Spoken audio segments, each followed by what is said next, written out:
오늘의 이야기는 히틀러의 아이들, 나치의 청소년 조직 히틀러 유겐트에 대한 이야기입니다. 교육의 목표는 지식과 지혜, 그리고 사회성을 배우는 것입니다. 어떤 교육을 받았냐에 따라 어떻게 행동하고 어떤 생각을 하는지 판이하게 달라지죠. 하지만 다이너마이트가 무기로 사용되었듯이 교육도 누구에게는 끔찍한 도구로 사용될 수 있습니다. 바로 독재자들이죠. 독재자들에게는 교육만큼 국민을 세뇌하는 데 효과적인 것도 없습니다. 그래서 많은 독재자들은 하나같이 권력을 잡은 후에 무상화 교육을 위한 청소년 단체를 만든 것이죠. 대표적인 단체들이 오늘 주제인 나치 독일의 히틀러 유겐트, 그리고 북한의 조선소년단, 중국 소년선봉대입니다. 북한의 조선소년단은 조만간에 다루어 보도록 하죠. 언뜻 생각하면 청소년 단체가 정치에 무슨 도움이 될까 싶지만 히틀러 유겐트는 나치가 권력을 잡고 성장하는 데 큰 역할을 했습니다. 한 아이가 우연히 히틀러 유겐트를 접하고 부모에게 반항이 심해졌는데 부모가 야단을 치자 자신은 히틀러와 나치당에만 충성한다며 히틀러 유겐트에서 받은 단검을 빼들고 부모를 위협했다는 일화는 유명하죠.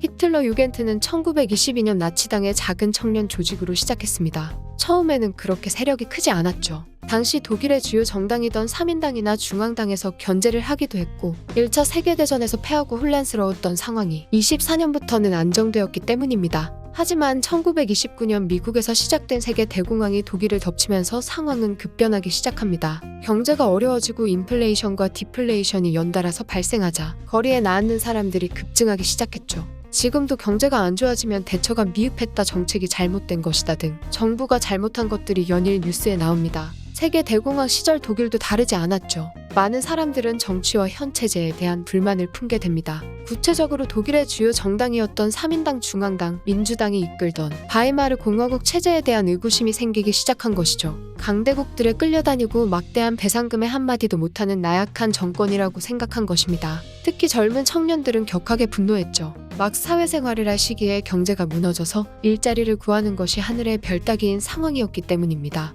절망적인 상황이 되면 극단적인 이념을 따르는 사람들이 늘어나게 되죠. 이때 나치와 독일 공산당이 크게 세력을 늘렸습니다. 특히 강대국들의 빌빌대지 않는 강한 독일을 만들겠다는 히틀러와 나치의 사상은 많은 사람들과 청년들을 매료시켰죠. 이때 히틀러 유겐트도 함께 성장하게 됩니다. 그러다 히틀러 유겐트가 급격하게 커지게 되는 사건이 발생하죠. 1932년 히틀러 유겐트 소속의 소년인 헤르베르트 노르쿠스가 공산주의자들의 습격을 받아 6차례 칼에 찔리고 사망하게 된 것입니다. 나치는 15살의 어린 소년의 죽음을 독일의 자유를 위해 희생한 것이라며 대대적으로 선전했죠. 이에 감명받은 많은 청소년들은 히틀러 유겐트에 가입했습니다. 1932년 히틀러 유겐트 대원은 10만 명까지 늘어나죠. 나치가 선거에서 승리하고 정권을 잡은 1933년 이후에는 1년 만에 대원수가 358만에 달하는 거대한 조직으로 성장하게 됩니다. 1938년부터는 모든 아리아인 청소년들은 의무적으로 히틀러 유겐트에 가입하도록 법이 바뀌었죠. 독일 소년들은 10세부터 14세까지 히틀러 유겐트의 예비 과정인 독일 소년단에 들어간 후 15세가 되면 히틀러 유겐트의 단원으로 활동해야만 했죠. 18세까지 히틀러 유겐트를 무사히 마치면 나치당에 입당할 수 있는 자격이 주어졌습니다. 그리고 19세 때 근로봉사대에 들어가 6개월간 활동한 이후 군대에 입대해 2년간 군에 복무하는 게 일반적인 코스였죠. 소녀들도 마찬가지로 10살 때 독일 소녀단으로 의무적으로 들어가서 14세부터 21세까지 독일 여자 청년 동맹으로 활동했죠. 17세부터 21세의 나이는 신앙과 미의 조직이라는 이름으로 활동했습니다. 시스템을 완성한 나치는 교육과 체육활동 전 분야에서 독일 청소년들을 세뇌하고 관리하기 시작했습니다. 히틀러 유겐트에서는 기본적으로 군대식 퍼레이드와 기초군사훈련 등의 연습을 받았죠. 조직 자체도 군대의 형태와 같았습니다. 15명씩 분대로 묶어서 소대를 편성하고 소대 3개를 묶어 유겐트 대대를 이루었으며 대대 5개를 합쳐서 하나의 유겐트 부대를 만들었죠. 단복의 계급별로 군대식 견장까지 달았습니다. 군대식 부조리와 가혹행위도 존재했죠. 확실히 꿈을 쫓아야 하는 청소년 시기에 배울 만한 것들은 아닙니다. 물론 무작정 사상 교육만 할 수는 없으니 시골 출신 유겐트 단원들은 도시지역으로, 도시지역 단원은 시골로 소풍을 가기도 했고 전국 각지에 있는 리조트도 자유롭게 이용했습니다. 단원들과 함께 캠핑과 수영 같은 여러 스포츠를 즐기기도 했죠. 그래서 당시 많은 독일 청소년들은 유겐트의 활동이 무료한 일상을 벗어나게 해준다고 좋아했습니다. 특히 소녀들이 이런 활동을 좋아했죠. 당시 여성들에게는 거의 허락되지 않았던 캠핑, 스포츠 등의 야외 활동을 즐길 수 있었기 때문입니다. 이런 활동들 때문에 겉으로는 다른 나라들과 같은 청소년 단체처럼 보였지만 뒷면에는 의무적인 사상 교육이 있었죠. 매주 수요일 저녁 단원들은 한 장소에 모여 히틀러나 나치 지도자의 연설을 직접 또는 라디오로 들어야 했으며 영화나 음악이 활용된 정치 교육을 받아야 했습니다. 히틀러 유겐트 단원 중에서 엘리트 자제나 뛰어난 능력을 보이는 단원은 히틀러 유겐트 학교로 입학시켜 전문적인 정치 교육이나 군사 교육을 했죠. 단 아무리 머리가 좋아도 신체 장애가 있는 소녀는 입학이 거부되었습니다. 나치가 우생학에 기반해 신체에 장애가 조금이라도 있으면 열등한 아리아인이라고 보았기 때문이죠. 히틀러 유겐트 학교를 졸업하면 대학에 진학할 기회를 주고 그 중에서 일부는 진짜 나치의 엘리트 간부가 될 수 있는 오르덴스부르크에 들어갈 수 있었습니다.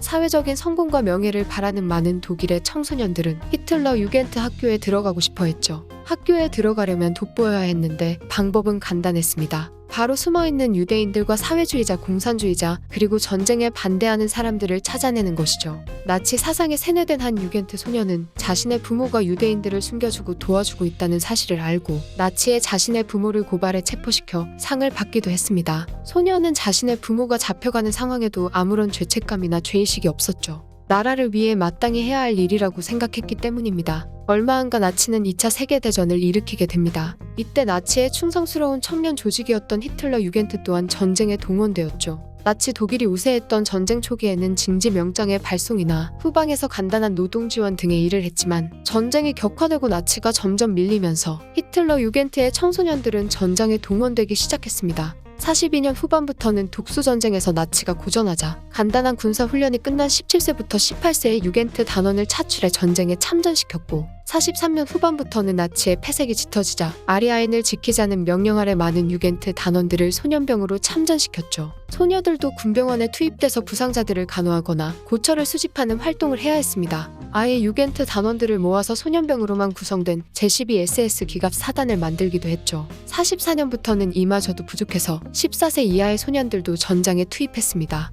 SS 기갑 사단은 철저하게 나치즘에 세뇌된 소년들로 구성되어 장비가 부족한 상황에서도 1944년 팔레즈 포위전에서 캐나다군과 붙어 방어에 성공하는 등의 성과를 거두었죠. 이때 포로로 잡은 캐나다군을 잔인하게 죽이는 전쟁 범죄를 일으키기도 했습니다. 전쟁 범죄였지만 이들은 상과 칭찬을 받았죠. 물론 모든 아이들이 히틀러에게 충성한 것은 아닙니다. 저항한 독일 청소년들도 적지 않았죠. 히틀러 유겐트의 중대장이었던 한스 숄과 그의 여동생 슈피숄은 나치가 우수한 유전자를 보호하기 위해 열등한 유전자를 가진 아기들을 안락사시킨다는 사실에 경악하고는 미넨 대학교의 학생들 그리고 후보 교수와 함께 반나치 조직인 하얀 장미단을 결성했습니다. 하얀 장미 단원들은 주로 남독일 지역과 오스트리아에 반나치 전단을 배포하는 활동을 했죠. 하지만 얼마 가지 않아 하얀 장미단은 체포되었습니다. 한스숄 자매와 후보 교수는 나치의 악질 판사로 악명이 높았던 롤란트 프라이슬러에 의해 단심제로 모두 사형이 구형되어 단두대에서 목숨을 잃었죠. 얼마 가지 않아 체포되어 죽음을 맞이했지만 이들의 활동이 의미가 없었던 것은 아닙니다. 하얀 장미단은 아직 세뇌되지 않은 청소년에게 귀감이 되었고 용기를 주었죠. 하얀 장미단 이외에도 에델바이스 해적, 스윙 청소년, 모이텐과 같이 히틀러 유겐트에 대항하는 반체제 집단이 생겨났습니다.